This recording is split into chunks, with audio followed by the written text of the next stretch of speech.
My name is Eugene Peterson,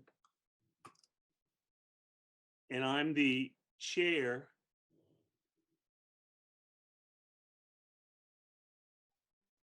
Eugene, I think you muted yourself. Good evening. My name is Eugene Peterson. I'm chair of the Anne Arundel County Human Relations Commission. And we are a commission that is mandated by statute to investigate housing discrimination.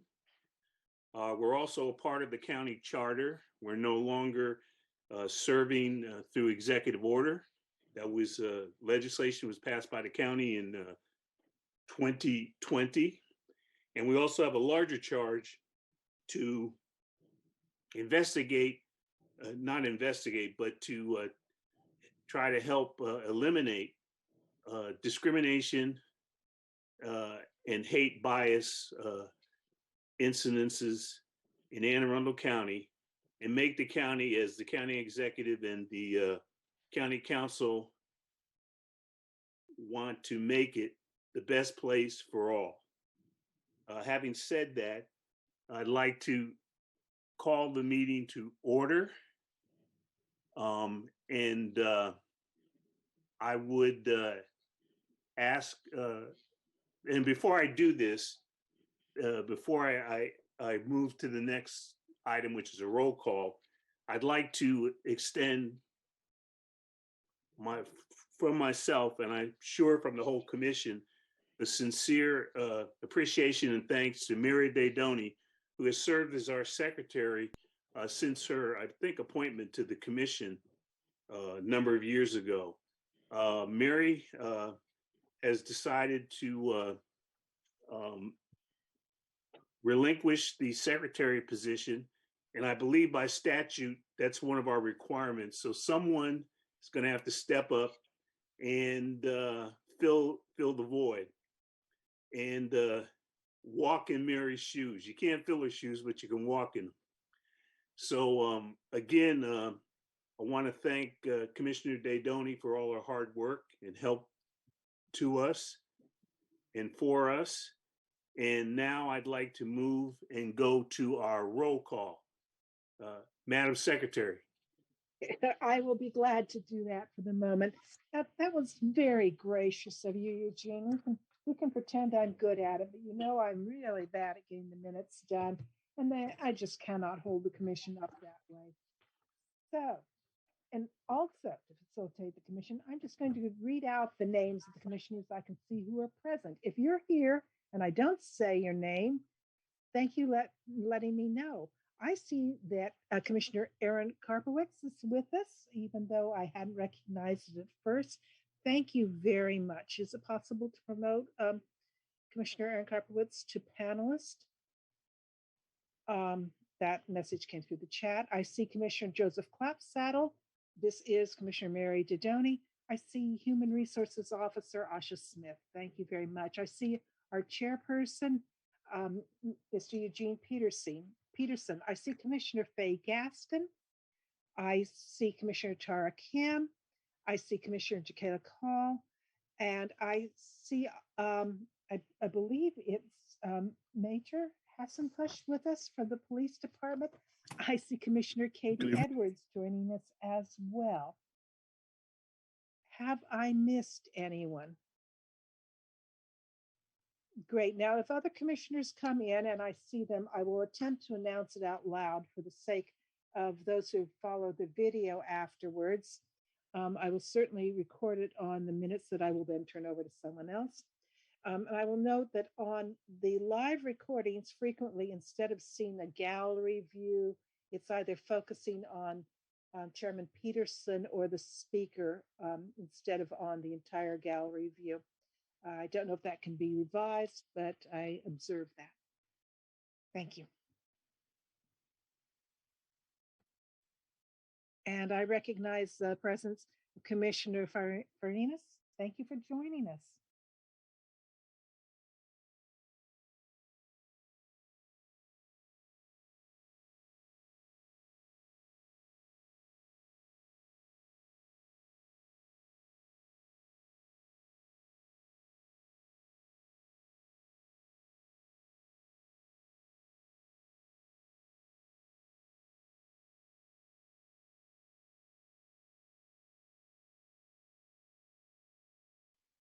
Chairman Peterson, if you're addressing us, I believe you're muted.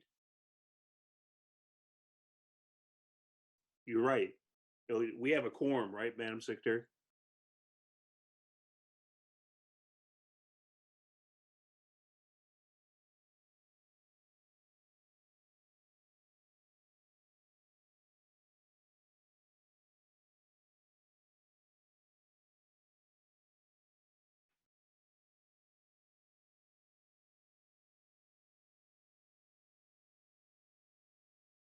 Okay, I'll take that as a yes. And Well, I'm on mute. The answer is yes. We have 8 of 14 voting commissioners present. great. Thank you. I'd now like to ask Madam Secretary, or are we able to review any minutes, or shall we table that to the next meeting? Well, I have emailed the minutes from the March meeting to both you and to Human Relations Officer Smith. If you can share them on the screen, that would be fine. I do not have the controls. I can share screen if you want me to do that. It will take me a moment to bring them up in an intelligible view, but I can do that. Yeah, you had the March minutes. I think we also have the February and January minutes we have to approve. Can't slip anything past you. That will be next meeting. Okay, fine. Why don't you go ahead and share the screen and put the minutes up? Okay, I am attempting to do so. Is screen sharing working yet? Yes, I believe Great. it is. Okay. I will scroll somewhat slowly. This was the time for our last meeting, the March meeting, the Human Relations Commission.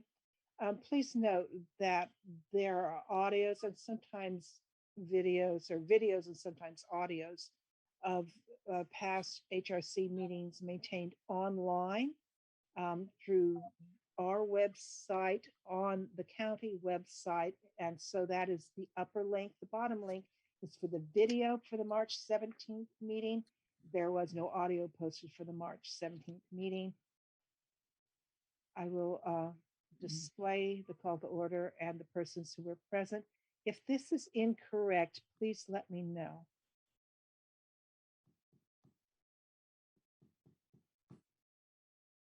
Hearing no comments, I'm going to scroll on to a brief report on the presentations.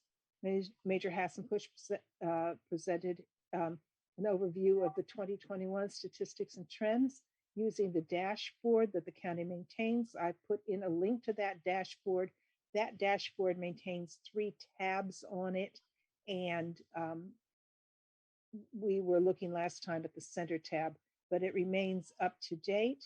We also, not recorded in the minutes, but for our memory, had a robust discussion of what entity reports, counts which incidents by statute or by habit, and the numbers reported to the state and the FBI are filtered down to those so only meet the state definition. There's a larger number reported within the county, including those that don't meet that definition.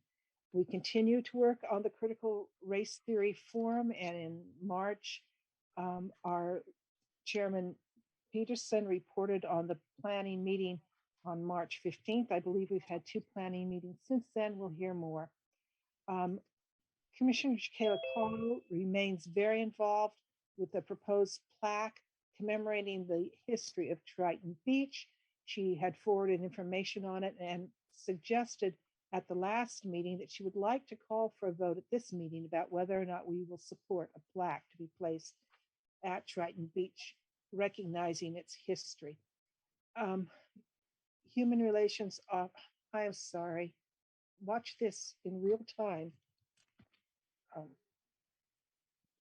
Corrected? Human Relations Officer Asha Smith presented, as always, a great deal of information. She specifically called out to us the county's new AAA bond rating, the funding through the last legislation of Maryland General Assembly legislation for funding of a community center in Brooklyn Park. She suggested we look at the Rock and Roll Initiative, which remains up at the link I've put in there. And there's an interactive tool where we can help shape the trails.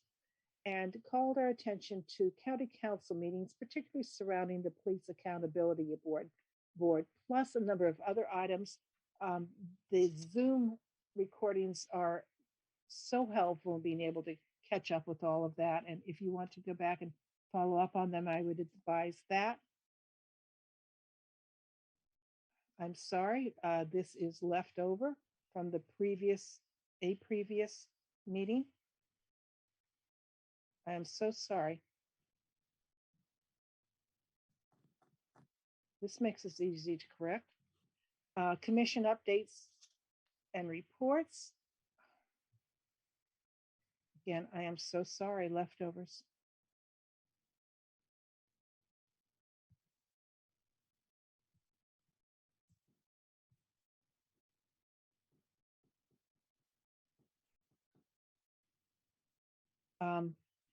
Commissioner Lakeisha Hatcher reported on the presentations at the prior meeting of the Annapolis Human Relations Commission, and particularly spoke of the presentations from Carl Snowden of the Caucus of African American Leaders and Stephen Waddy of the NAACP, even recommending that they might be considered for presentation at our critical race theory forum.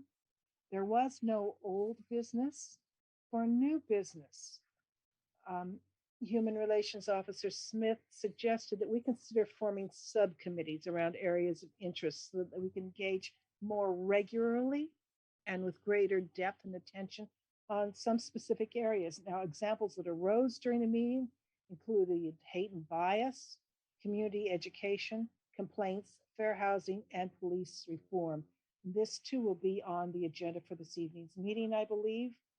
The next meeting is tonight's meeting, and adjournment was at 7:29. And that is the cleaned up minutes. Are there any other corrections to be made? I would like an indication if I have Stacy's last name correct, the new coordinator of boards and commissions for Anne Arundel County.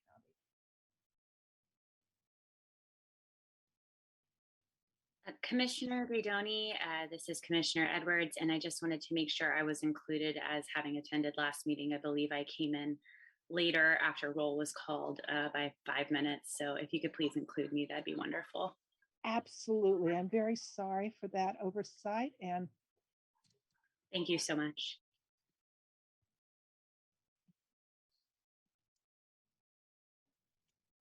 Does that look better? Yes, ma'am. Thank you. Thank you very much. Then with no correction, I heard Gordon, and I will leave it as that. I was not able to find a correction on the county website. And I will tidy up this great big blank white space, and I think that's it. Okay. The chair would entertain a motion to accept the minutes with any additional corrections.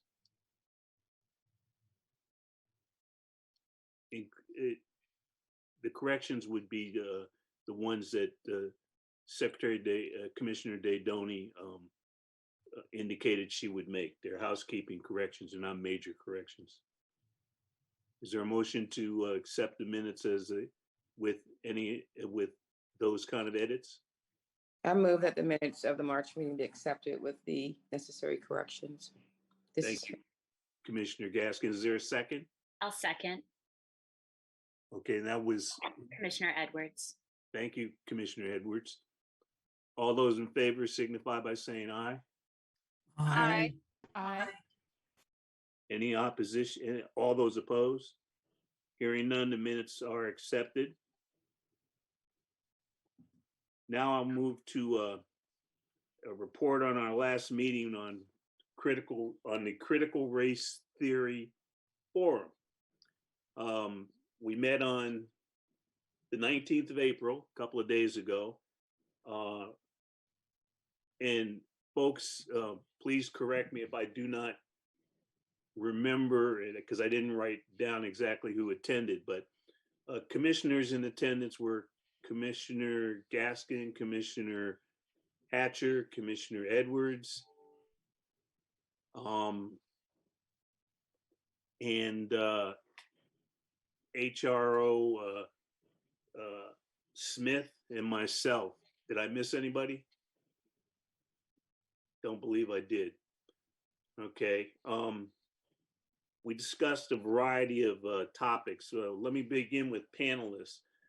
We had some assignments to contact people. Right now, we have two, and HRO Smith, correct me if I'm wrong.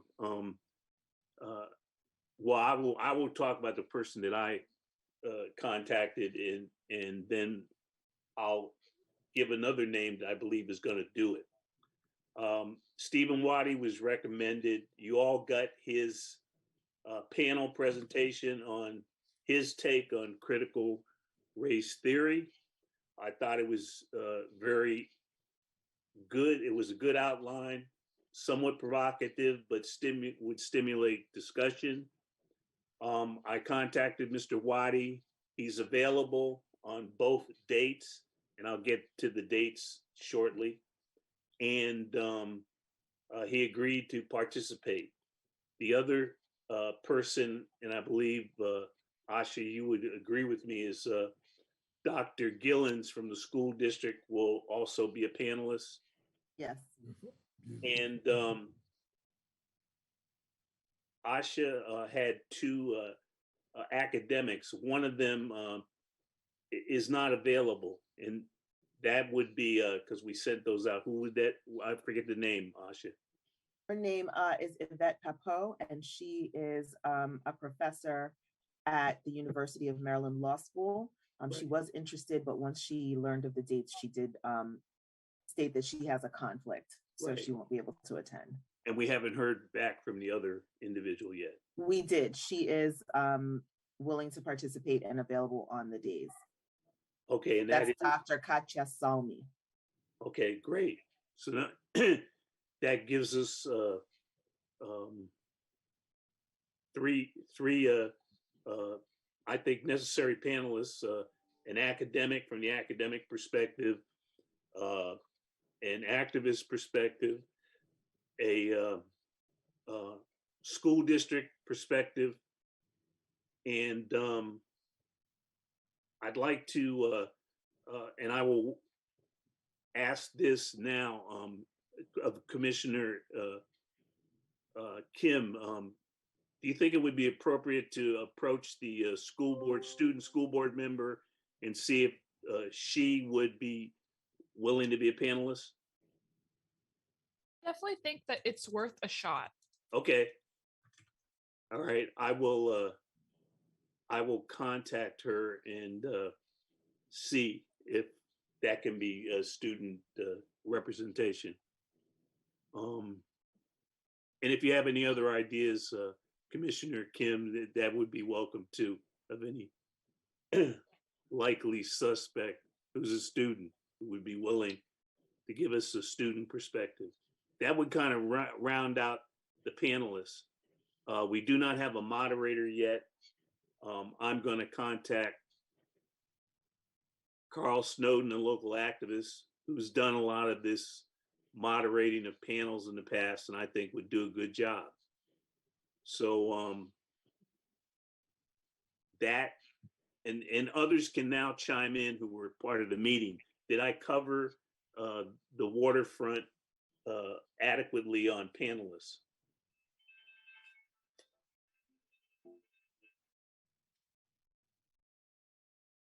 Okay, hearing no comments, I'll assume that I did. The next is dates. We had 3 dates in June the 15th, 22nd, and 23rd. I spoke with the director of the Bush Library today, and she informed me a couple of things, and I'll move from dates to time and availability of any kind of refreshments. The director of the library,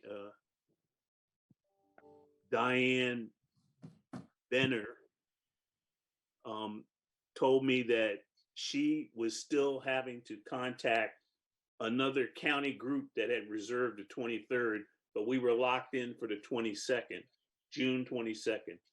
So I would assume that June 22nd is the most likely date that we will have the forum.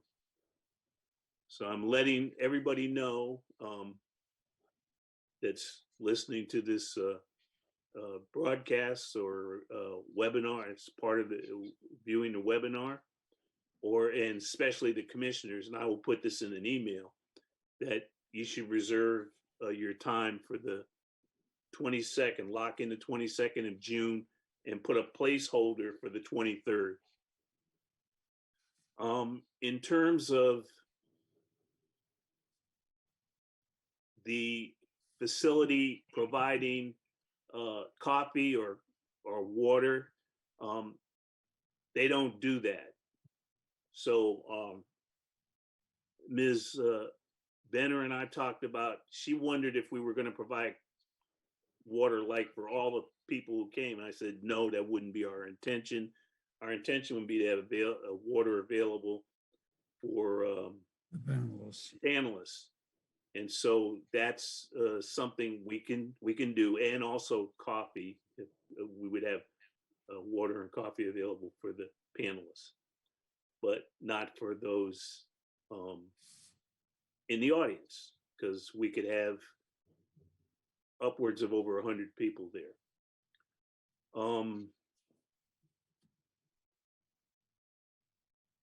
There was some interest on the committee in taking a look at the space of the Bush Library. I've never been to the Bush Library, and maybe some of others of you have, and maybe some of you have attended meetings in that space, but I have not. We will be able to, on a Saturday from 9 a.m. to 10 a.m., which doesn't interfere with the library schedule, be able to go in and take a look at the space. When I get dates, Saturday dates, I will choose a Saturday, and I'll put it out. And on that Saturday, members of the committee and anyone else who's interested can come and take a look at the space. Time. We talked about time for the forum, and she and I agreed that 6 o'clock time, starting time, was good, and that we should wrap up around 8:15 or 8:30. And I think we should probably shoot for 8:15, because she said, people want to mill around a bit after the event. That's true.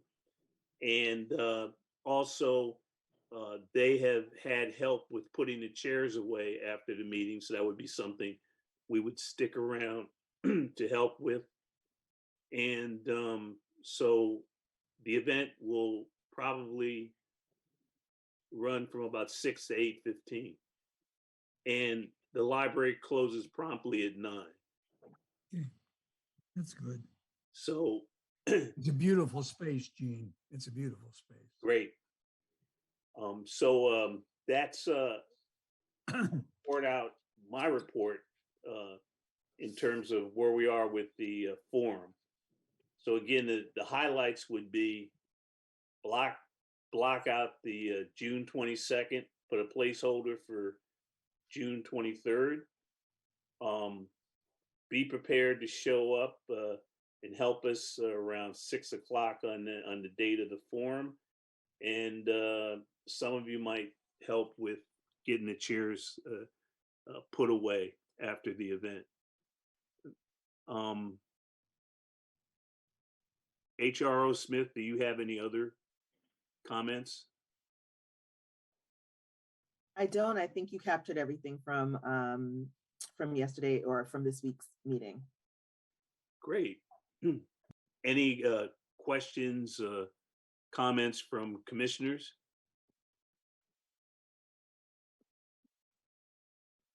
I think you've done a good job on the panel, Gene. It's a broad variety, and I think we'll get a broad perspective. That's the goal. Thank And you. Kara, thank you. I hope you can get this young woman to be with us. Yes, we'll make it a priority, Commissioner Clapsaddle.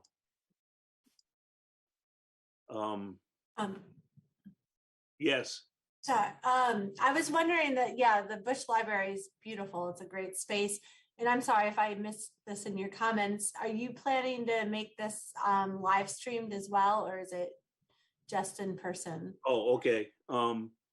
It'll be in person, but what we'll have to do is we'll have to, and now that we have a locked in date and a placeholder, we'll have to get with Arundel TV and see if they can provide the cameras, because that's the way that it can be, I think, live televised. But that would be the only way we could do that, because they don't have that capability at the library, I don't believe. Yeah, because I know we've had meetings there before and there was Zoom. So that just, at least Zoom, I don't know about television, but. And then the other thing I was going to say, you know, if you have I don't know if you've talked about marketing flyers or anything, once a flyer's completed, I'm happy to, you know, share it through our networks and spread the word. Yeah, that was what part of our meeting. We did talk about a flyer, and we said that as soon as we had the panelists, the moderator,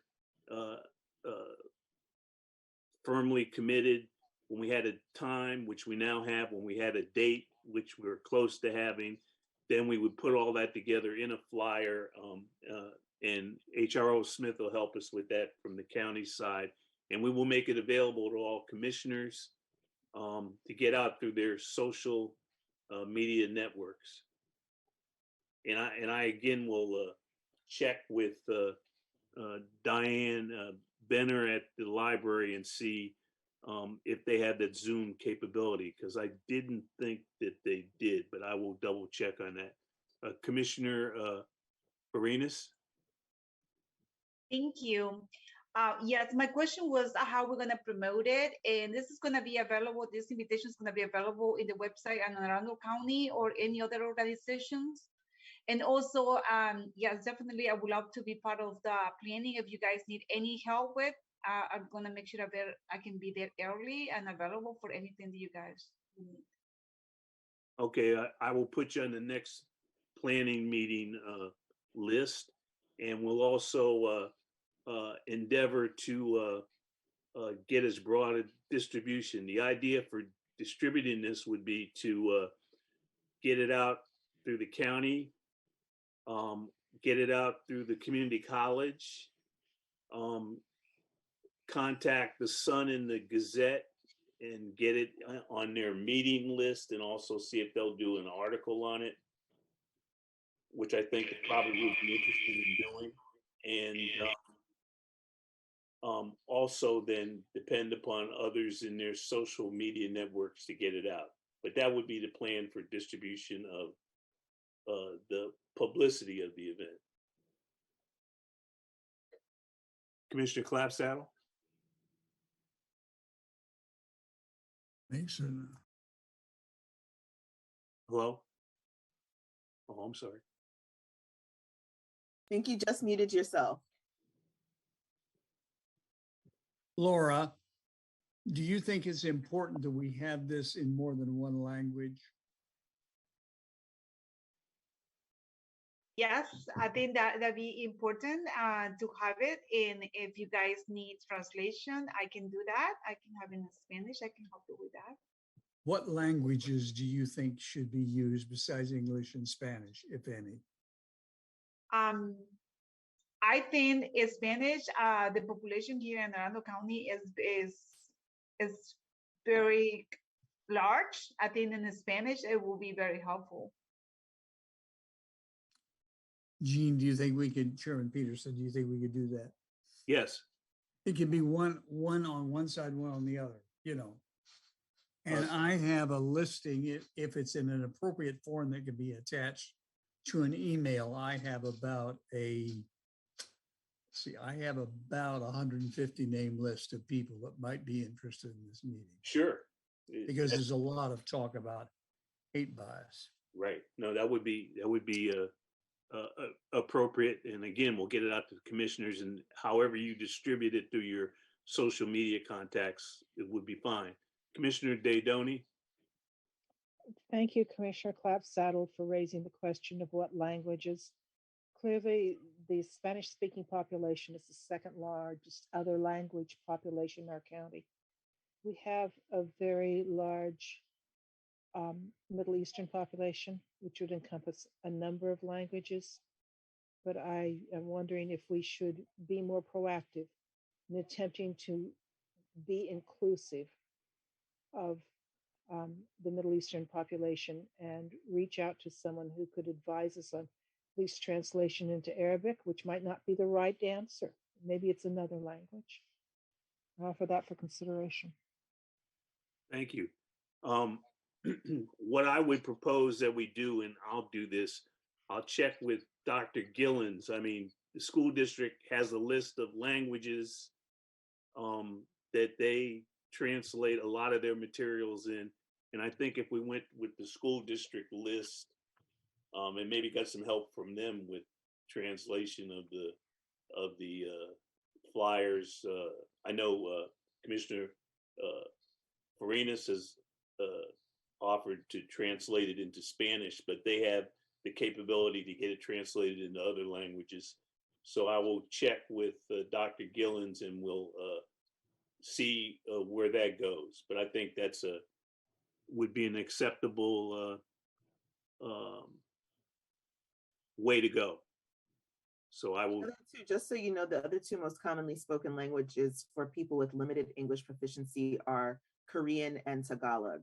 Yes. In terms of the county. So those are the next two. That's what I thought. Where is Tagalog indigenous to? I believe it's the Philippines. Yeah, Philippines. Yeah. Okay.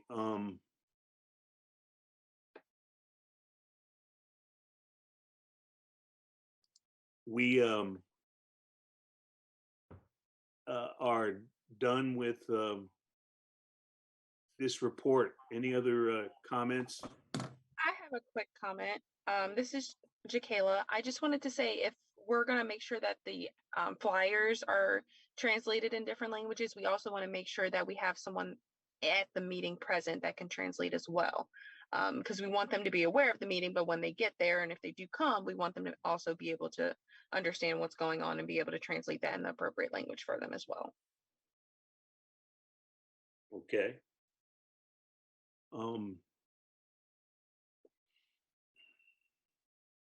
I'll talk to the school district about that. Usually there's a cost involved there. And since we do not have a budget, that would be something we'd have to take under advisement with our HRO and see what we could do. Okay. We have a vendor that we use as well. And, you know, it does come at a cost, but there are some things that we've done to work around it. So for example, if we were going to record this and post it, sometimes one of the things that we can do is if we post it on YouTube, they're able to translate some of that. There are some workarounds that are that cost significantly less. So depending on how we want to do it, okay, we may have some options. Sounds good. Great. Thank you. Thanks for raising that issue, Commissioner Call. Any further discussion? Okay, pardon? Okay, hearing none, I'd like to go to our next topic, which is Major Hassan-Push and the presentation about hate bias symbols and the police department response to them. Major? Thank you, Mr. Peterson. Good evening, everybody. appreciate you inviting us to the meeting. Also on the call is Detective Adrian. Is Adrian on the line? You might have to be let in. If he's not, we'll make sure that he gets promoted. All right.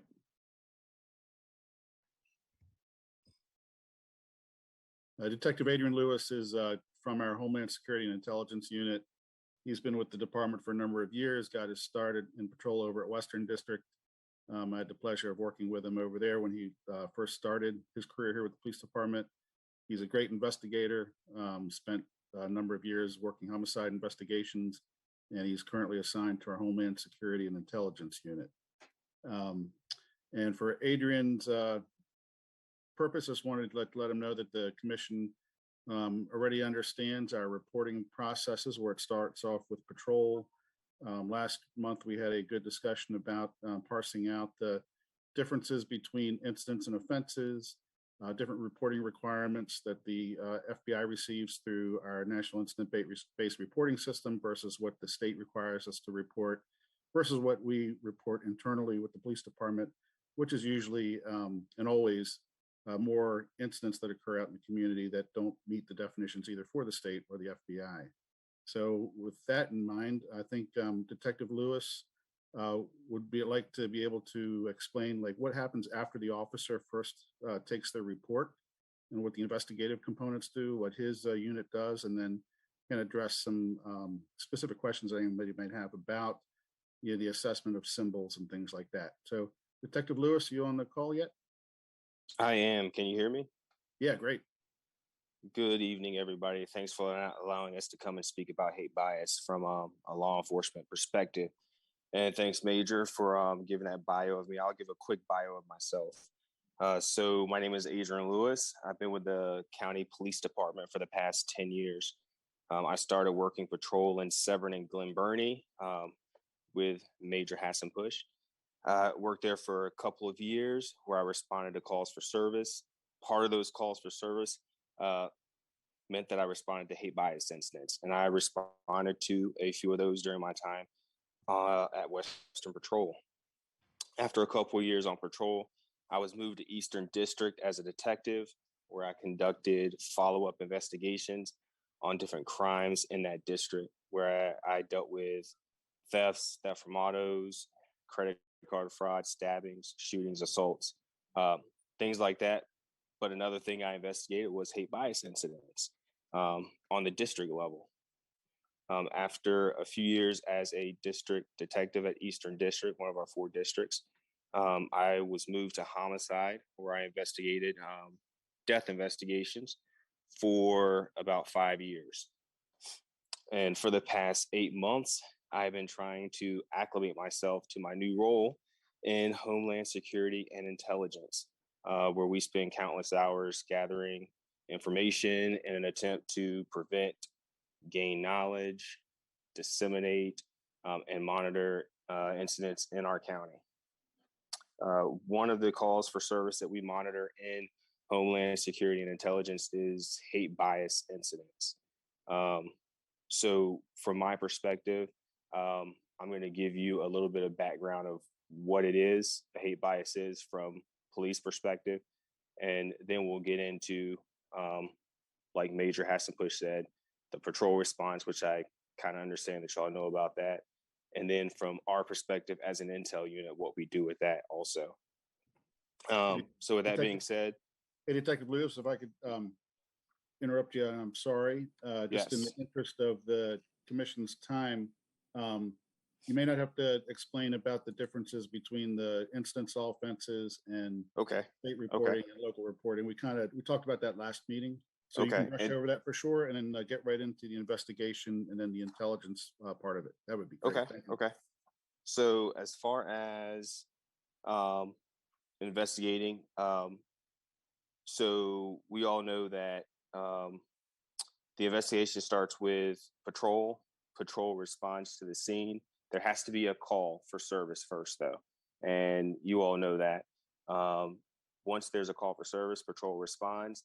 They decide whether or not there's suspect information. If there's a suspect on scene, they investigate um, while they're out there and decide whether there is a crime that has been committed or not.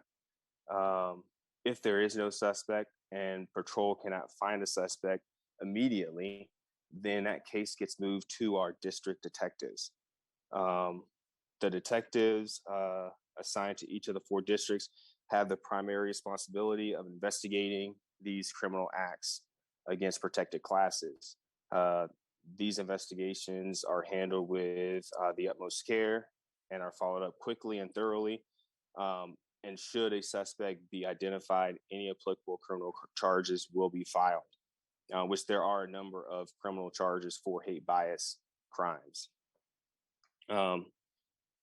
As far as intel, Homeland Security and Intelligence Unit reviews all hate bias incidents that occur in our county. Upon reviewing those incidents, detectives review suspects for any patterns of behavior to determine if they may be associated with any known hate groups. So from our perspective, we are reviewing patterns. We are seeing if there is a trend, if the same person or people or groups of people are targeting certain areas. And if that's the case, we will dive into open source. We will look into to see who those people are. If it appears as though the suspects may have a mental illness, we coordinate with our crisis intervention team, CIT, to conduct an appropriate follow-up with that individual. Should the criminal act be targeted against a building known to be utilized by a protected class, the report is distributed through the MCAC, Maryland Coordination and Analysis Center, to determine any other agencies have any of the same issues, just so we are talking to other agencies to see if they have the same things going on. We also consult with the FBI related to federal hate crime laws, and we will investigate cases along with them. And matter of fact, we have one person that is assigned to them that will help out with that type of thing. When it comes to hate crimes in our area, in Maryland and specifically in Anne Arundel County, according to the Southern Poverty Law Center in 2021, there were 733 hate groups across the United States. In Maryland, there are 11 tracked hate groups, most of which are classified as general hate groups. General hate groups embrace a broad range of ideologies, such as anti-women, anti-Jews, anti-Black, anti-immigrants, anti-Muslims. It is important to note that none of the 11 groups are based out of our county. If you want to find more out about these 11 groups, you can go to the Southern Poverty Law Center, and they have a plethora of information about these different groups. But according to the Maryland Hate Bias Report in 2020, there were a total of 382 hate bias reports that were submitted in Maryland alone, down from 2019, and we're down 3 from 2019. Of those 382 reports, 111 were verified as hate bias incidents. For that same period of time in this county, Anne Arundel County, there were a total of 59 hate bias reports that were submitted. And out of those 59, there were 10 that were verified. And I just want to reiterate that it is important to remember that these hate bias groups are in some form or fashion a continuous movement. So from year to year, that 11 in the state of Maryland, that changes. It goes back and forth. It's not always 11. It can go up to 14 and go down, which it has. They often practice and preach violence, as well as racial and religious separation.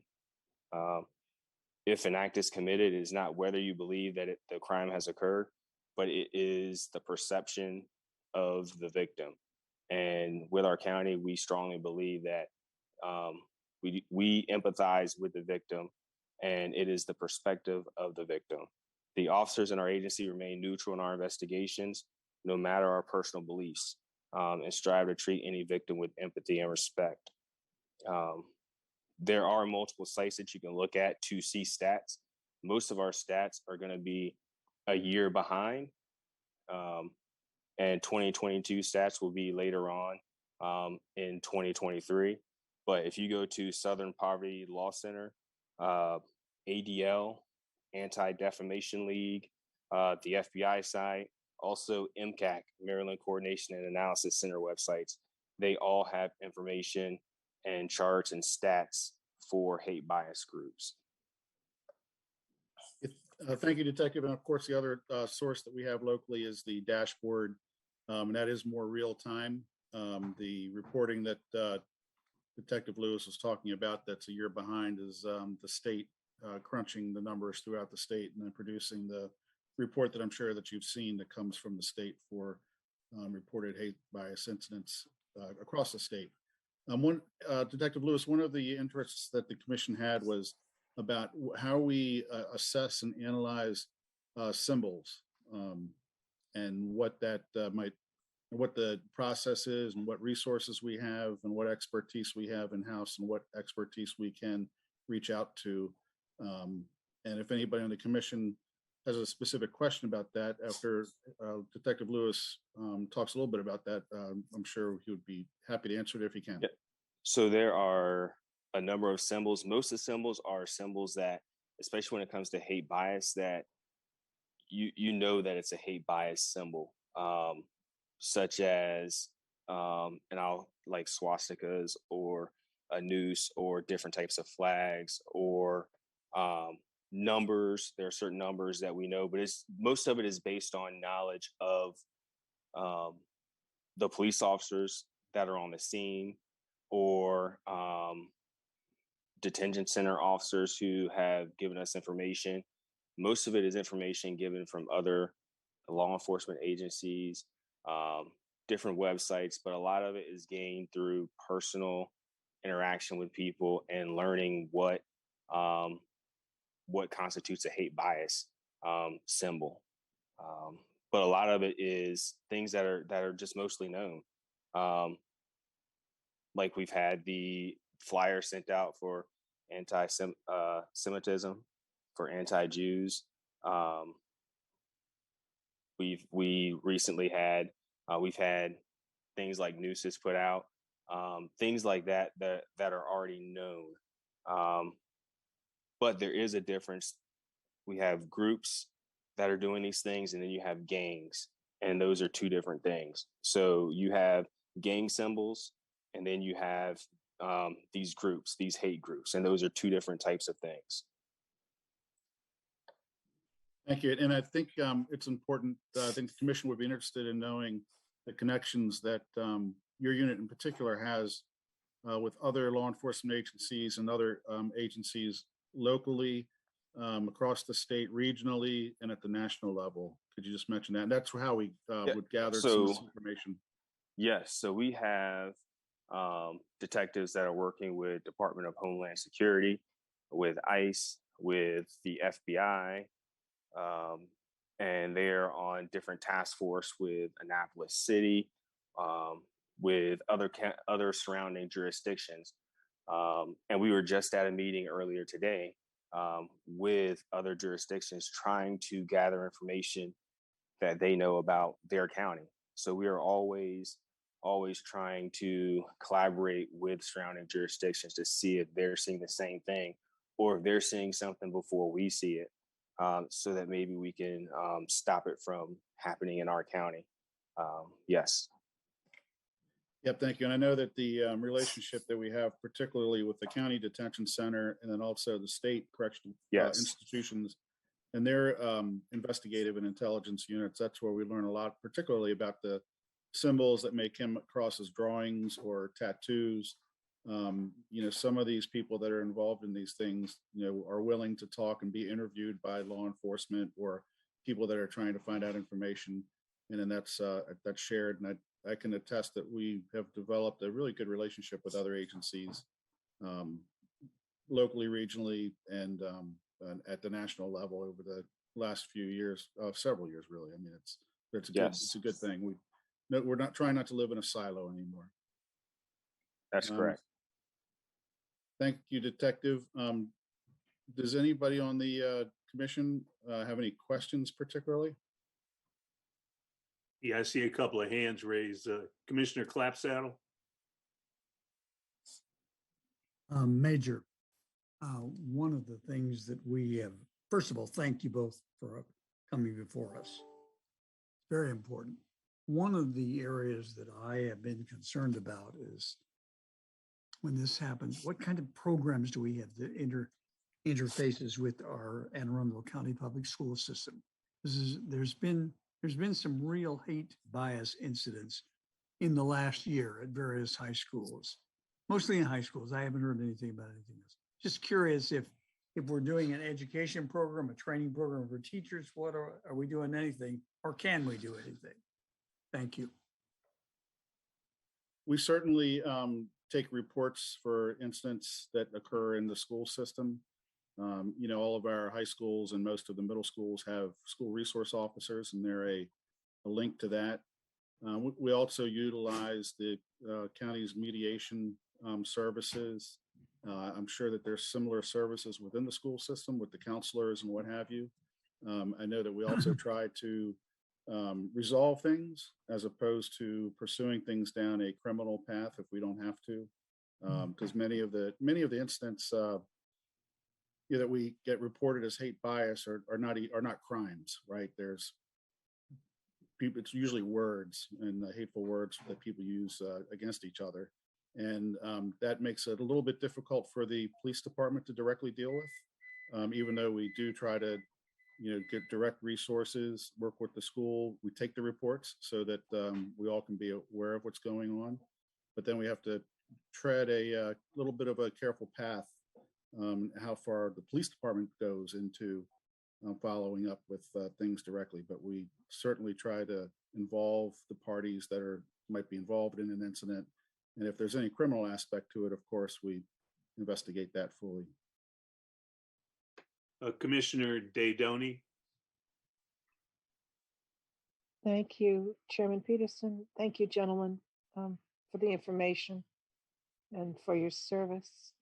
I was intrigued, Detective Lewis, by your mention of an affiliation with ICE to detect, to do background research. Can you help me understand that a little bit better? If I understand what you're asking for, so we do have law enforcement in Anne Arundel County, in our county, that they are liaisoning with ICE and working with ICE and Department of Homeland Security, just as a liaison, just to provide information to us. If there's anything needed on either of our ends, they provide information, whether it be criminal information, whether it be information in reference to any hate bias incidents, just like the detention center, when it comes to the detention center having people there that will help us out with different trends that's going on, whether it be tattoos or language that people are using. They provide that information, and ICE does the same thing.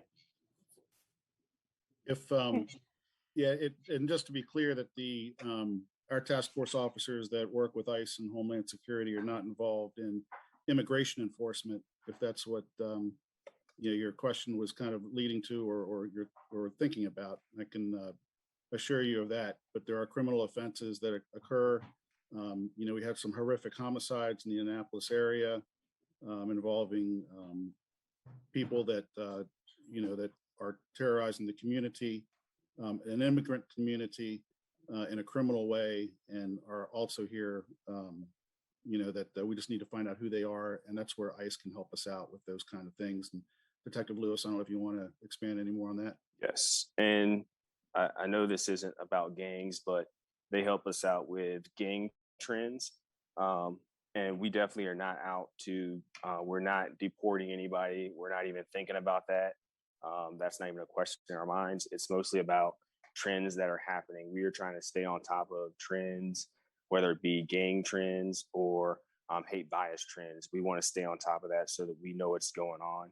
Hopefully we know before anything happens so we can abate it. And that's why we have somebody in those positions. With a victim centered approach, so that, you know, I'm sure that we know that a lot of people in our immigrant community are victimized because of their immigrant status, and because that the people that might the predators that target them think that they're not going to be wanting to call the local police and that kind of thing. So we work hard to lay those fears aside, build good relationships with the immigrant community so that they feel okay about calling the police and know that we're there to help them. But like I said, there's other people that want to go after those groups to cause them harm, and we want to protect that. Thank you I had both a very question. much. Pardon? I want to thank you both very much. It was a sensitive question, and it was a nuanced and sensitive answer.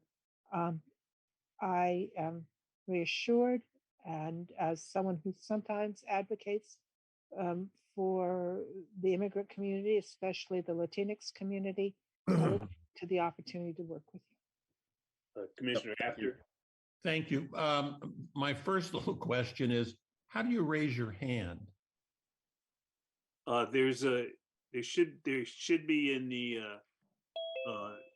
I think it's the chat section. There's a icon for that. It's a reactions. There's a happy face of reactions, and then you can click on it, and they're gonna give you Down at the opportunity to raise- bottom, reactions, you click on that and then you click on raise your hand.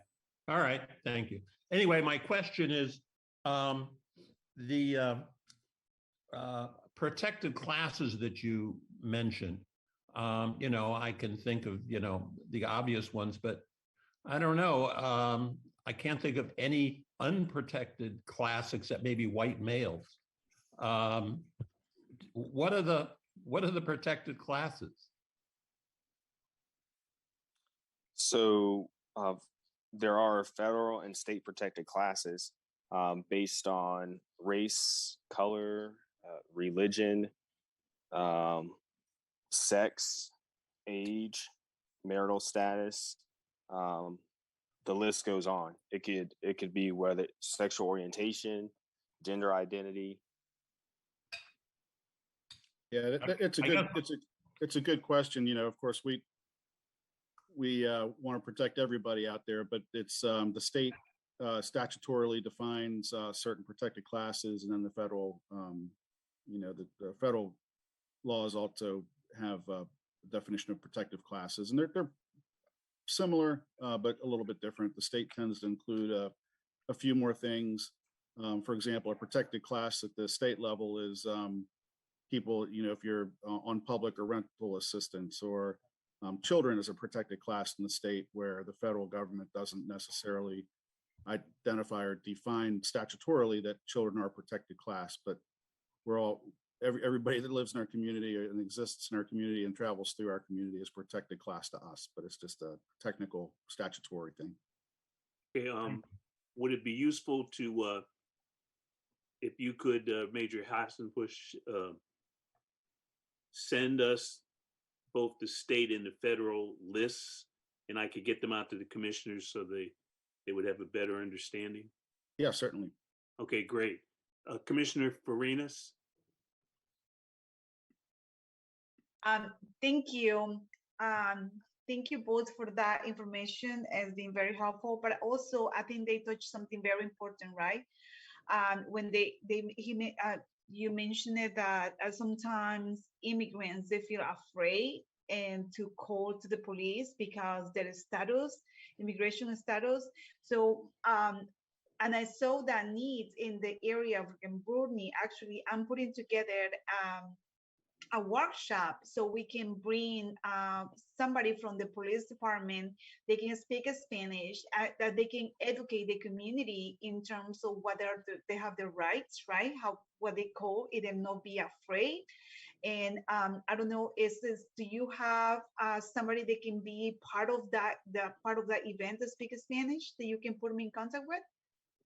Yes, 100%.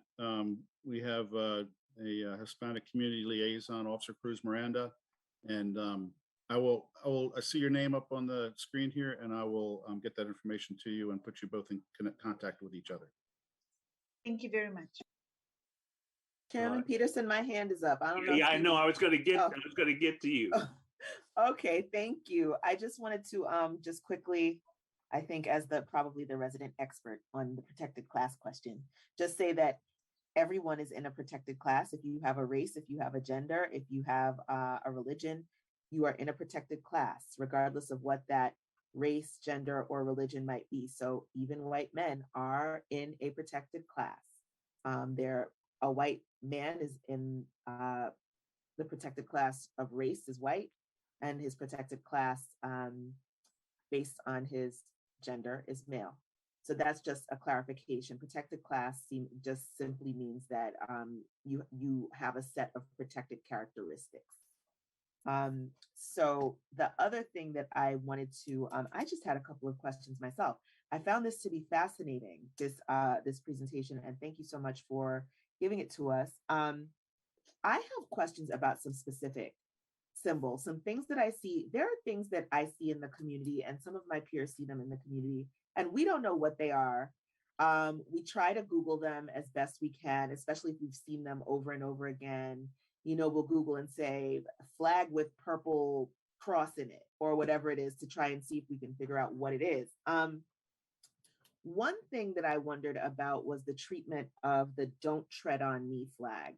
Is that a thing, or is that not a thing? It's also called the Gadsden flag. It's like a yellow, I think, flag with a black snake on it. Is that affiliated with any particular hate group? Do you know? So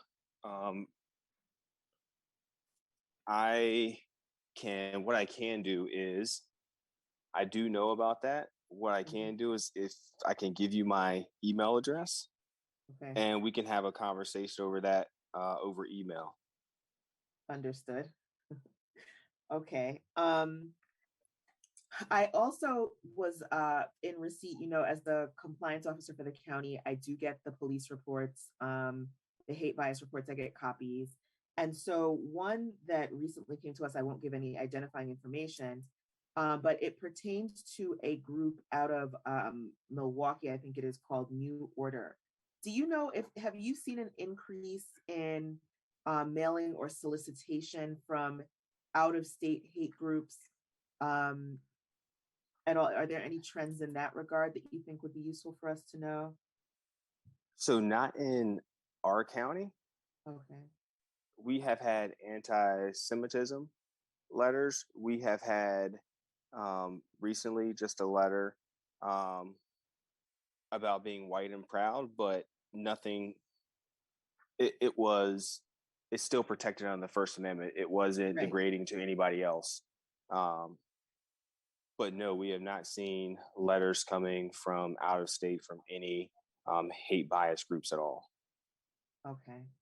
And my last question is there a resource? I don't know if this is a thing that could be done or if it's an appropriate thing to do, but is there something that could be posted or distributed that would help people to identify these symbols if they see them? Like, is there something that you work with that you would be able to share, or? So that is, I do have a PowerPoint that I use, but that is for county police personnel. When it comes to those things, that'd be something that I would have to, it'd go above my pay grade when it comes to that, about whether that gets disseminated, whether something like that could get disseminated to the public. Okay. I think that it might be helpful, but it could give people knowledge about what's out there and maybe incite people to use that stuff also. Okay. I think that that Southern Poverty Law Center has a lot of open source information on symbolism and symbols, and then there's probably other open source information that just by Googling.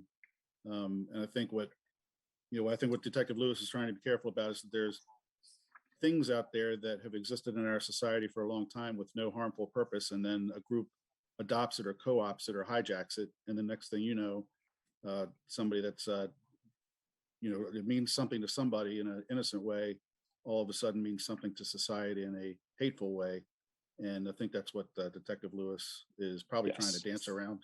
Yes, Okay, it might yeah, be. Yes, Okay. it might be something that we don't have an issue with here in our county, and then we post something or post a PowerPoint, and then it becomes an issue. Okay. Understood. Thank you for that. I have a couple of questions if no other commissioners have questions. There seems to be some spillover with, and I think HRO Smith really addressed this. There seems to be some spillover with certain kind of symbols. Like the one I'm thinking of is Q, short for QAnon. And while that's not seen as a hate bias symbol, it's not seen as a hate bias group, they seem to intersect with some of those kinds of issues and groups along their merry way. So I'm wondering if there is some way, are you guys, is the police department monitoring that kind of activity? And what about the internet? How are you monitoring the internet, which has become a real source of hate, bias statements and things that would even borderline be on the edge of crimes? Could you comment on that? Maybe I can help Detective Lewis out a little bit.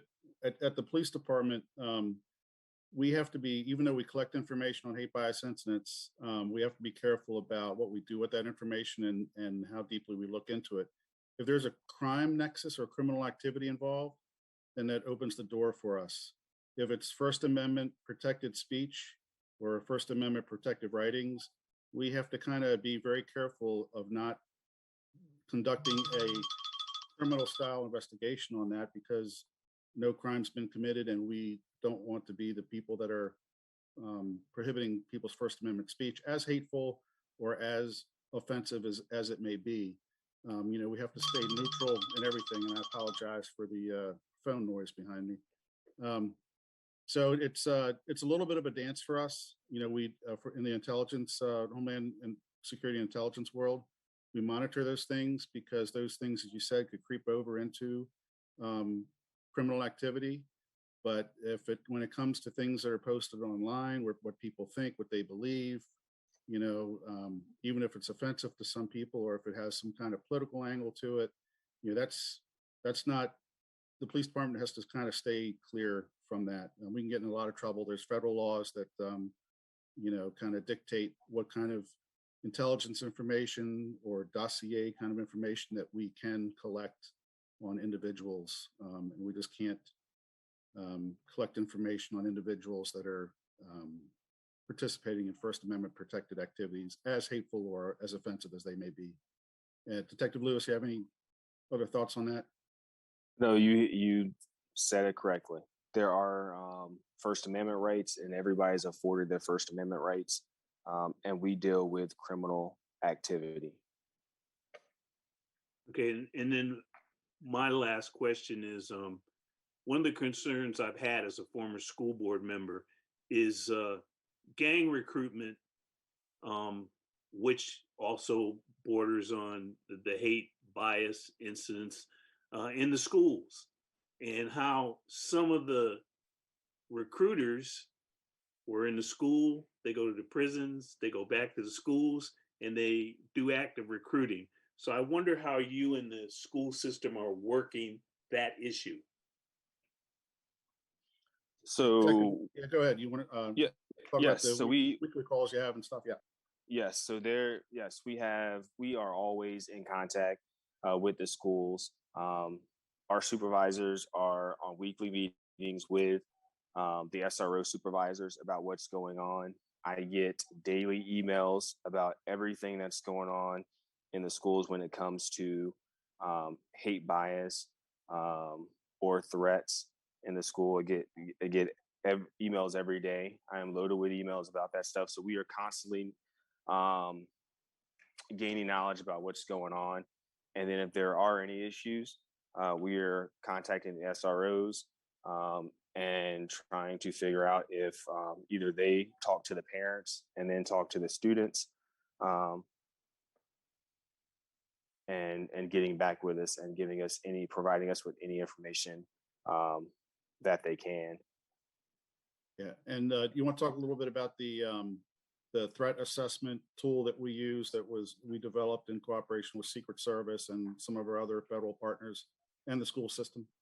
Yes, so I'm still I know a little bit about it. I'm still getting my handle on the threat assessments, but there is a threat assessment tool that we use. It's a checkbox that we go through, and most of the time when it comes to any school threats, the SRO is going to go through that checkbox of that threat assessment to see if it is a substantial threat or if it's just something that it's not substantiated at all. If it is, then they will notify us, and then we'll start investigating it, talking to the parents, looking up open source sites, trying to find out whatever we can about that specific incident. Using the tool is nice because it kind of removes any implicit bias that might exist depending on where the information about the threat or what kind of threat is being alleged. So it's a good tool that's been vetted and validated at the national level. It's kind of what the Secret Service uses when they have threats against protected individuals like the president and things like that. So we, used a similar tool to assess those threats and address things. And one of the things that's challenging sometimes is, especially at Annapolis High School, where students that go to Annapolis High School live in Annapolis City, which is under the jurisdiction of the Annapolis Police Department. So we keep a very good relationship open with Annapolis City, so that if there's something that happens in the school that we think might go back into the community, they know about it, and vice versa. If something happens in the community that we need to be aware of that might come back into the school building, it can be mitigated. Okay, any further questions of the panel, commissioners? Okay, Major Hassenbusch, thank you so much. Is it Lieutenant Lewis? Detective Lewis. Detective, I'm a sorry. corporal. That's okay. It'll probably be, if I've known Lewis for a while, it'll be lieutenant one day. Very good, very good. Thank you both for spending time with us. Very informative. Look forward to getting the information that you said you'd email to us. Very excited about the potential for the cooperation between the police department and what Commissioner Farinas is doing. And thank you so much. Thank you. Thank you. All right.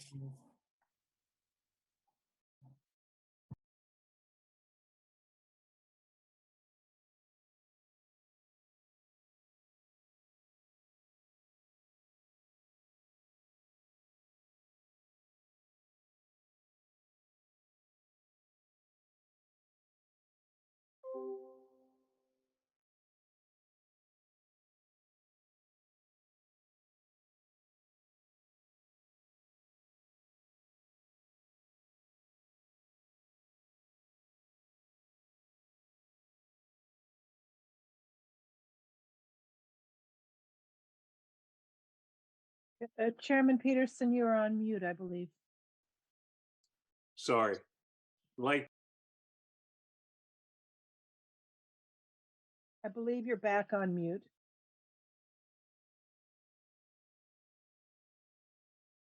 Here we go. How's that? Think I'm good. I'd like to go to the next item on our agenda. I know it's listed as an update with Commissioner Call, but I'd like to amend that listing and ask Commissioner Call to give us an update on where we are with the plaque or the description of what the presentation, walking presentation might be through Triton Beach Park, and then ask for a vote of the commission to go forward with the project. Commissioner Call. I spoke to HRO Asha Smith last week via email. Rec and Parks would like a formal request sent to them. And I reached out to Mr. Mike Lofton, who brought the original request to my attention, which led me to bringing it to the commission. Unfortunately, he was out of town, and he did reach out to me this morning and told me he would get back to me by the weekend with his idea of what the request would look like. I did not want to move forward without getting his perspective because it was his initial idea. So I do want to make sure I consider that when I submit the request to Rec and Parks. So I will let you all know once the formal request has been submitted. I'm hoping to have it done by Monday, since he said he'll reach out to me over the weekend. If we're going to vote on this, could you do a brief synopsis of what it is? Sure. So he reached out to me and he would like us to have some type of monument or plaque that just goes and represents what the history was at Beverly Triton Beach. So I did give a brief presentation a few months back that originally, like, minorities were not allowed at the park. There was slot machines with the previous owner. It was not open to the public. It went to the court. The court said, you have to open it to everyone. They said, oh, well, now it's membership only. And they charge people 50 cents for a membership just to avoid letting minorities in. Well, the judge called him back in. He said, let minorities in or you have to shut down. He chose to shut down. So I would like to connect. Sorry, my dogs are like going off in the background. I can't get them to stop sneezing. I'm like, get out. But just some type of monument that just represents that now Anne Arundel County is really the best place for all. So I do truly stand behind the request. And once we get finalized ideas from Mr. Mike Lofton, who's actually, he sits on one of the boards for Rec and Parks as well. So he's actually, you know, very educated in this sense. So I think it'd be great for us to stand behind it. And if you're not ready to vote tonight without hearing his finalized ideas, then I understand. But I do want to move forward with submitting the formal request to them next week. Okay. At this point in time, what I think would be helpful would be to have Mike, it's Mike, right? Come back and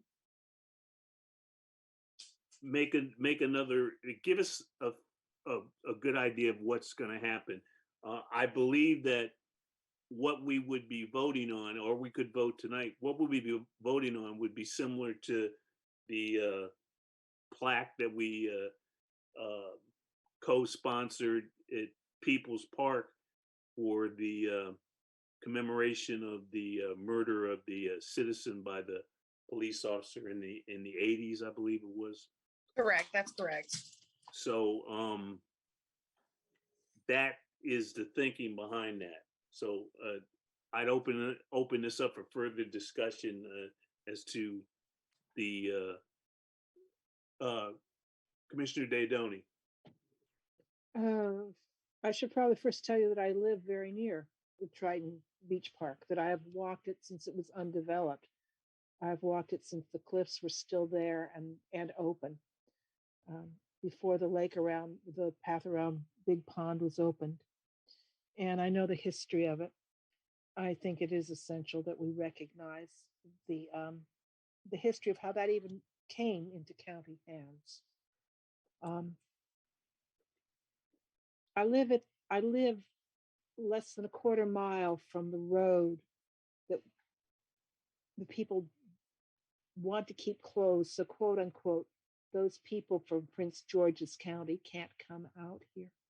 It's a nice little park. It's a really nice little park, and there's a great place to fish. I think there's a lot more to the story than we ever get on a plaque. I think a plaque is a minimal place to start. I appreciate hearing mention of a walking tour. I don't know that our commission would do that, but I know how powerful these tours of enclaves, places that things have happened, people remember history, are. They make the very soil come alive for the people who are here now. And I really, really support making that happen for the Triton Beach area. Any other thoughts from commissioners? Okay. Is it the sense of the commission that we should take a vote tonight? I would entertain a motion if that's the case. Or you could wait and we could get a further presentation of what's going to happen. I put forth a motion to vote tonight. That's. Commissioner Edwards, sorry. Oh, thank you, Commissioner Edwards. Okay, so there's a motion on the floor to vote for the commission to endorse the concept of placing a plaque or some kind of representation of the history of Triton Park. The emphasis being on moving from the segregated past to the integrated present. Second. There's a second from Commissioner Clapsaddle. All those in favor signify by saying aye. Aye. Aye. Aye. All those opposed? Hearing none, it's unanimous. We will proceed forward, Commissioner Call. We have endorsed the project.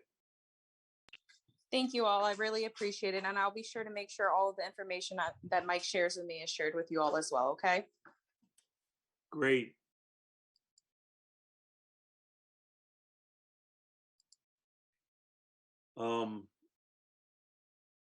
I'd like to ask HRO Smith if there's any time left for the commission, if they choose, to weigh in on the police accountability legislation. All of you were sent the draft legislation. I do not have a copy of any of them, of any amended legislation. So I'm wondering if you know, HRO Smith, if the legislation has changed, and if it has changed, would it be possible to get copies? And then would we have the ability to make a timely input to the legislation?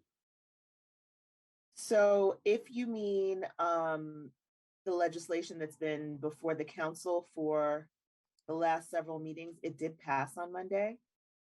There were some amendments from the original bill that was proposed probably 2 months ago now. I feel like it's been 2 months. It feels like it's been 6 months. I don't know how long it was, but it was probably about 2 months ago. So there have been some changes. So if what you're seeking is perhaps the updated legislation, what passed, I can certainly get that and share a link to that. But it did pass at the council on Monday night.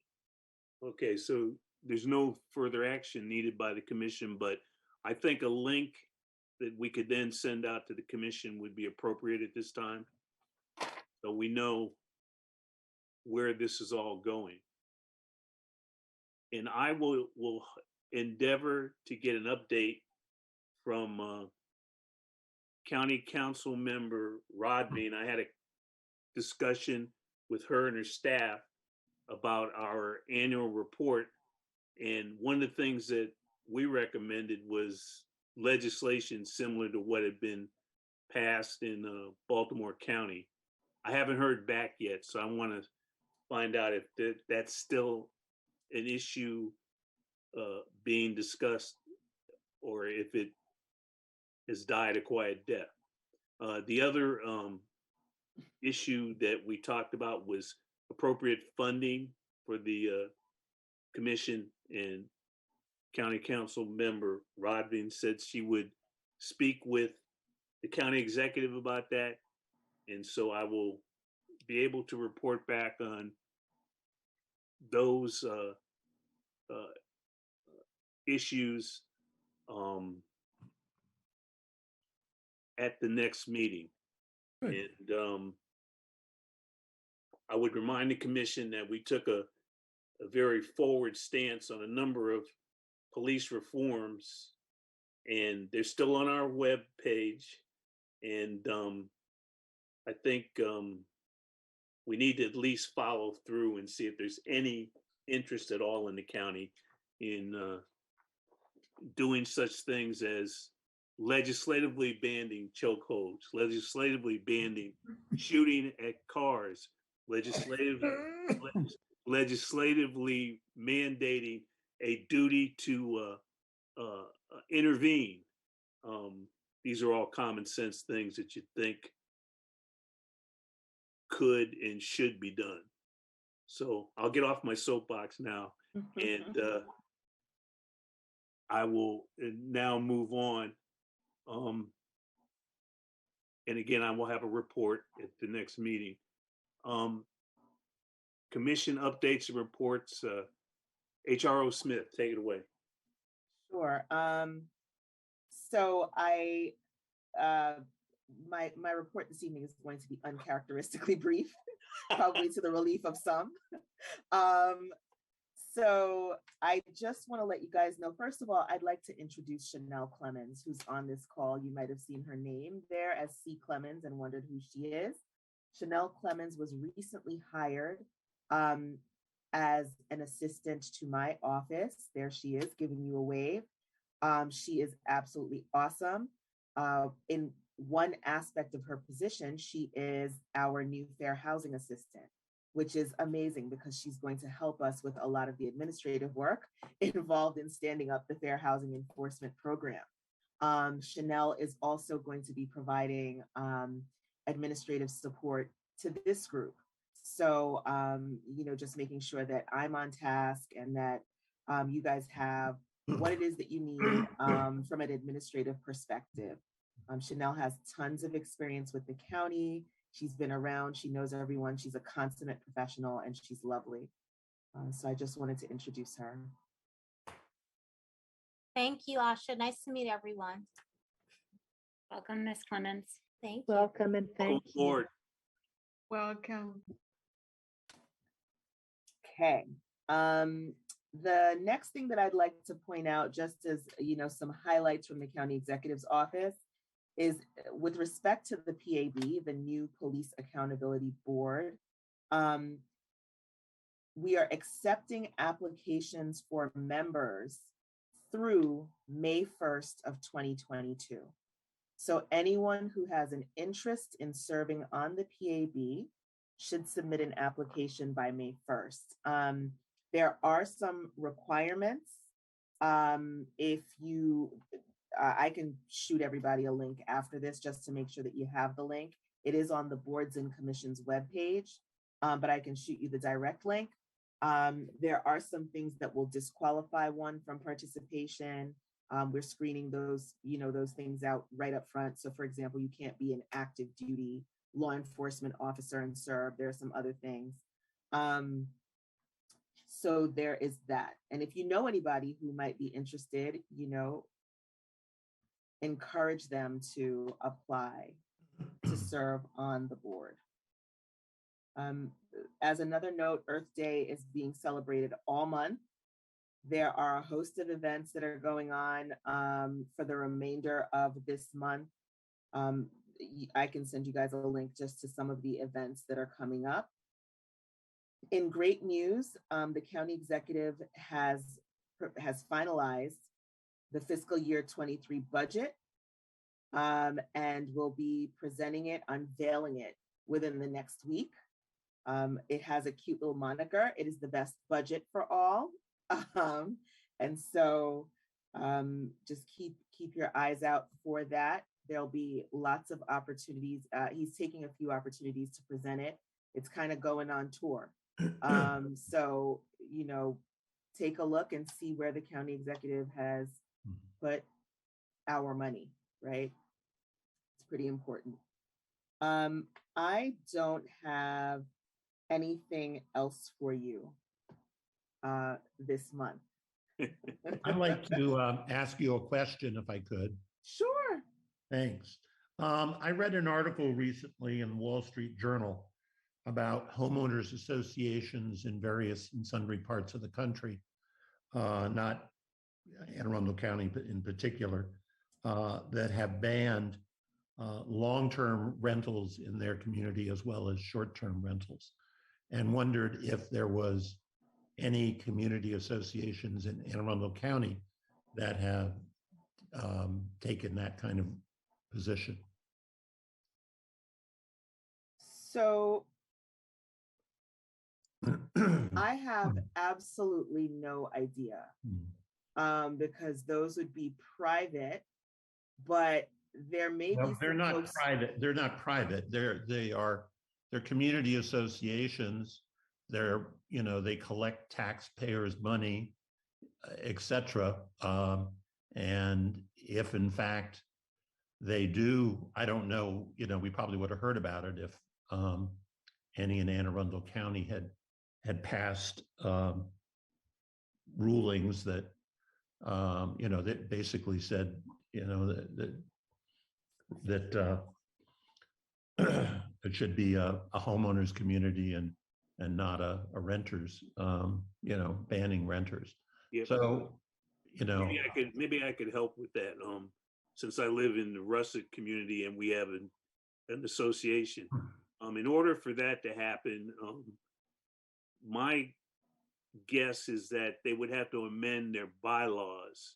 Yes, it would have to be a vote of Yeah, it'd have to be a vote. members. It'd have to be a public meeting. It would have to have been posted. There would have to have been a vote. So that might be something that might be easy to find out. I guess. But just to make sure that I'm clear, you are talking about private housing. This is not a function. These HOAs don't exist as part of any public housing scheme. Not to my knowledge.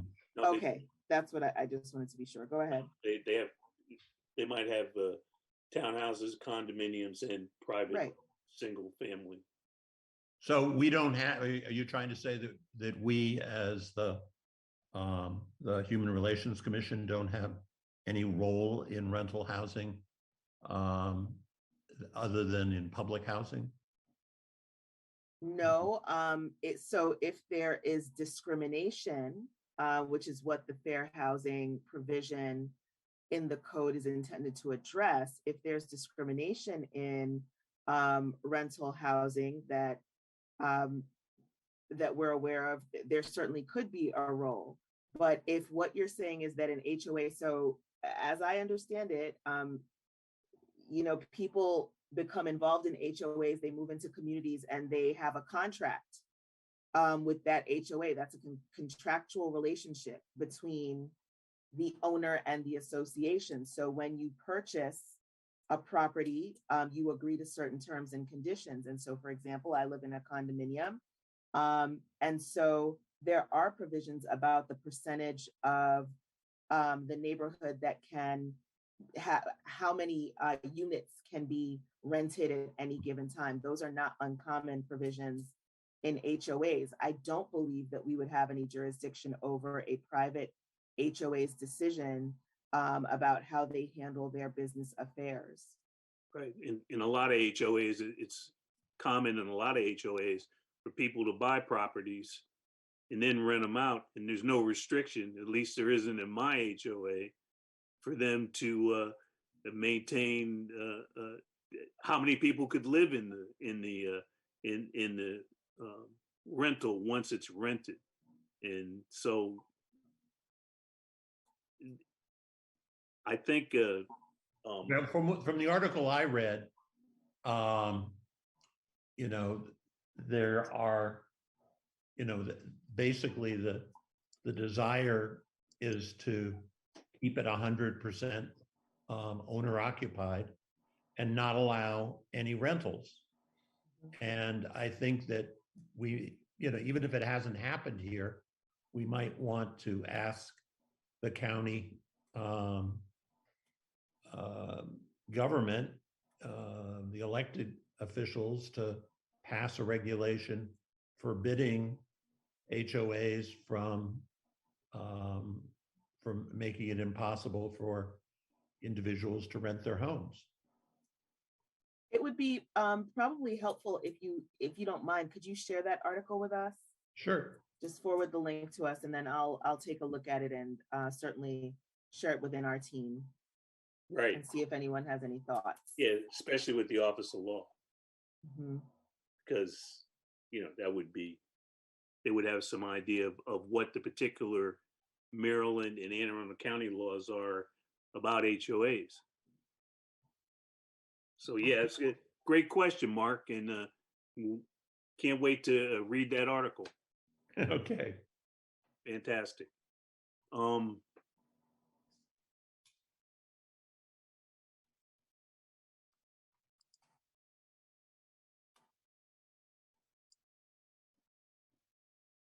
At this point in time, I'd like to move on with the agenda, and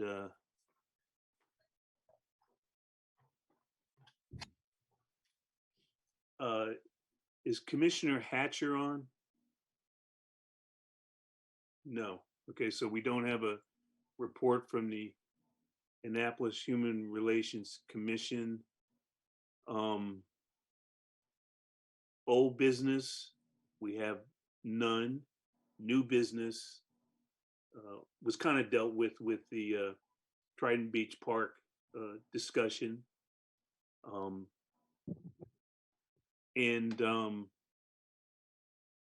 Are there any announcements? Oh, Commissioner Daydoni. Thank you. I did have one item of old business, which we may choose to move to next month. But at last month's meeting, HRO Usha Smith raised the idea of establishing subcommittees in areas of interest, areas such as education, fair housing, hate bias. Chairman Peterson, I believe you raised police accountability. So that was suggested for this meeting. Shall we move it to next month's meeting, or do we want to bring that up tonight? What I would like to do is move it to next month's meeting, send a list out, again, solicit from commissioners any additional suggestions for committees, and then have a full discussion, because we have, let's see, how many commissioners do we have? I think we have 13 commissioners. I So believe we are now at 11, 12, 13. Yes. So with 13 commissioners, you couldn't have 13 committees, because that would be one commissioner per committee. Or what I'm trying to say is we should take a look at the list, prioritize those things that have the highest level of interest for commissioners, and then discuss whether or not we form these committees, which would then have a charge to come up with a list of priorities, establish a working agenda, come back and report to the commission on a regular basis, and either make recommendations or in request action of the commission. So that's what I would like to do. Is that acceptable, Commissioner Daydoni? Not for me to say. I think you have that power. Well, I guess I'm just asking everybody else. It's okay with me. Okay. I agree as well. This is Jaquela. I agree as well. All right. There doesn't seem to be anybody that would like to discuss those issues right now. So we'll do it in a more organized fashion since it wasn't on the agenda in May. Okay. I do have an item of, well, I don't know if this is old business or new business, but I believe the commission needs to elect a secretary. Yes, we do. And what I'm going to do is I sent Commissioner Daydoni's formal resignation out to everybody. I will now send an email tomorrow requesting interest of individuals that would be interested in taking on the secretarial position. And I will remind the commission that we cannot function as a commission, I don't believe, by statute unless we have a secretary. It's important. So I'd like to see somebody step up. So think about it, and you'll get the email, and then the list of individuals we have will then have a vote in May. Is everybody agreed with that? Agreed. Pardon? I just said agreed. Okay. When you send that out tomorrow, if you might do a little brief synopsis of the duties of the secretary. Sure. Will do. Okay. I did have one other question. Yes. In terms of, have there been any fair housing complaints in the last month since we met and didn't come up? There have not. We don't have any new complaints this month.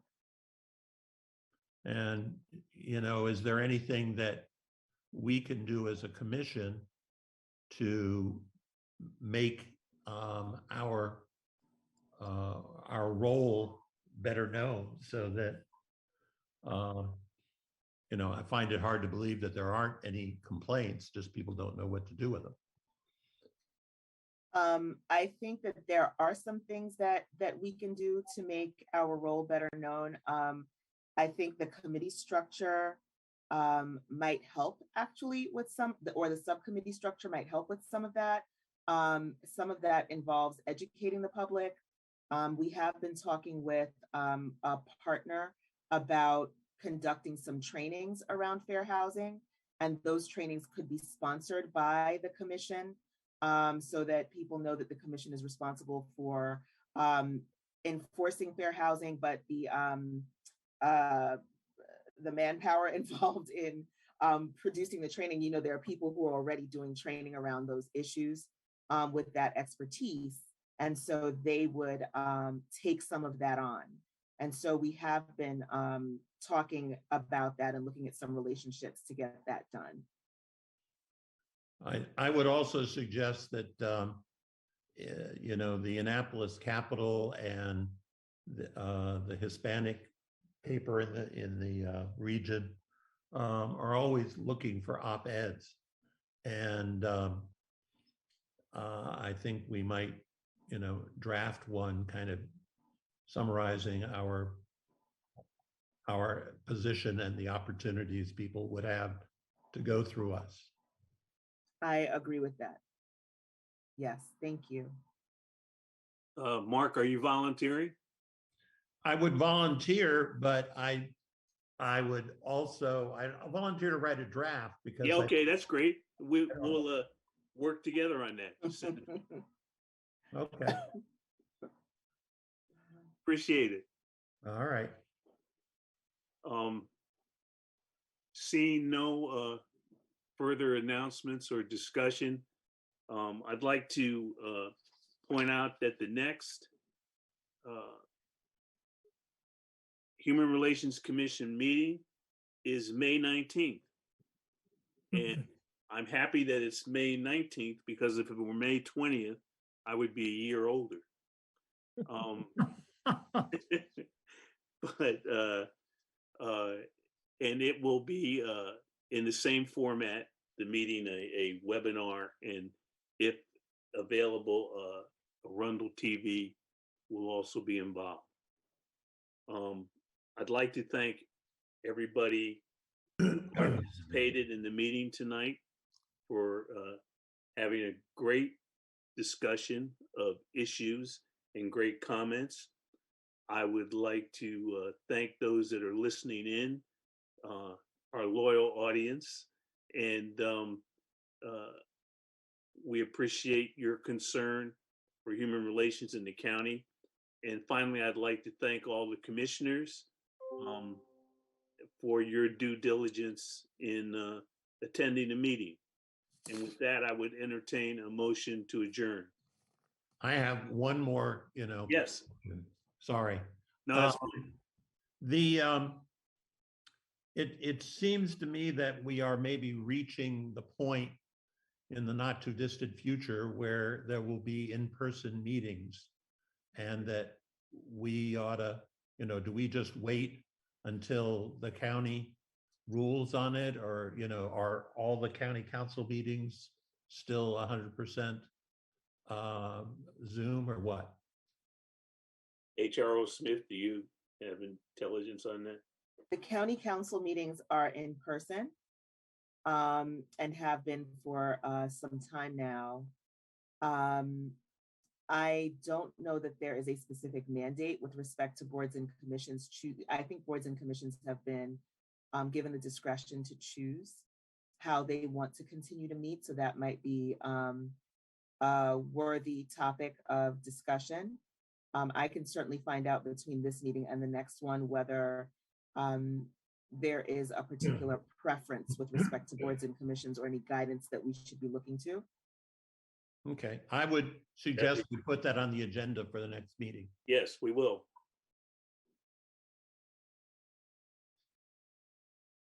I'm done. Okay, thank you, Mark. I believe Commissioner Daydoni has her hand raised. Oh, I'm sorry, Commissioner Daydoni. HRO Smith, I'm sorry for being a bit behind on this. Are the county council meetings 100% in person, or are they still hybrid? They are 100% in person. I know that at some point in time, they were taking electronic testimony, but it was not presented live. You could submit it electronically, and it would be read by the council members in advance of whatever action they were entertaining, but it's 100% in person. Thank you. Sure. Okay, I would now entertain a motion to adjourn. So moved. It's been moved by Commissioner Clapshouse. With one caveat, Commissioner Peterson. Yes. That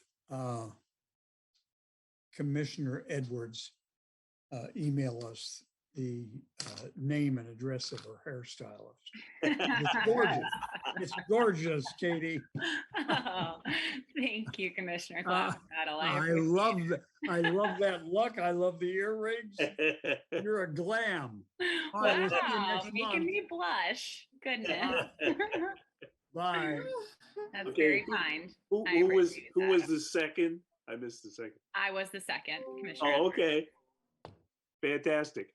Okay, it's been properly moved and seconded. All in favor signify by saying aye. Aye. Aye. Opposed? Great. Thanks, everyone.